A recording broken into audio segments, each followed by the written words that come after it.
young people socially transitioning in schools. Another great betrayal. You get the picture. The question really is, why did I stay around for so long? Because at every junction, when it really mattered, when the party had to do the right thing, when it had the power, those in charge chose to do the wrong thing. They chose the weak option. And many of those same people lead the party today.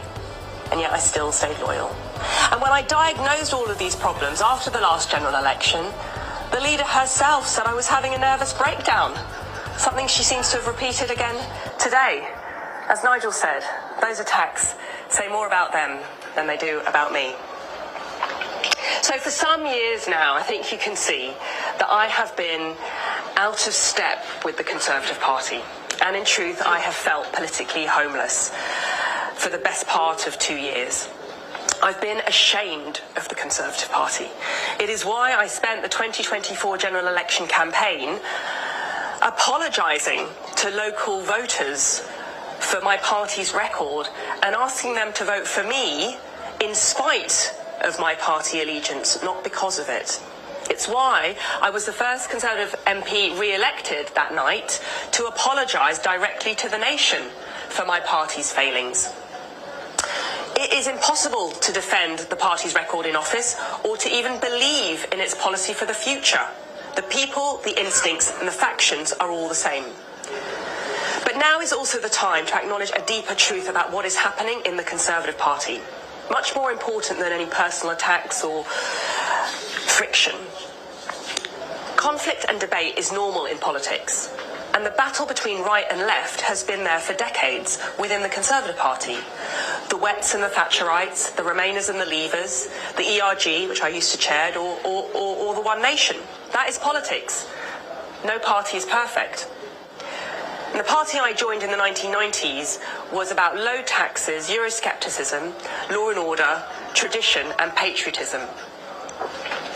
But less than a year after becoming a Tory MP in 2015, I found myself rebelling against David Cameron to support Brexit. Incidentally, almost exactly a decade ago, I sat down with the Prime Minister and I had to tell him, I'm afraid I can't support your Brexit deal. I had to put country above party. I thought my rebellion then would be a one-off. But it wasn't. To my horror, Theresa May then messed up Brexit. I had to resign from ministerial office. I rebelled not just once, but 3 times. With Andrew, a fellow Spartan, over her Brexit betrayal deal. There were 28 of us who held out. 28 of us believed in our nation's sovereignty, that it was obvious what we needed to do, put country before party. Later, I thought the Eurosceptic right of the party had won, after Boris became Prime Minister and Brexit was delivered in 2020. But you know what? I was wrong.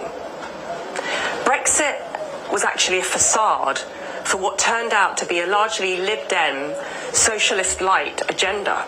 Because after 2020, what did we see? Out of control immigration, Northern Ireland siphoned off, EU rules still applying in the UK, the highest tax burden in 70 years, a bigger welfare state, weak borders, and woke ideology taking over our institutions. Where had the Brexit that we had all fought for, including this man, where had it gone?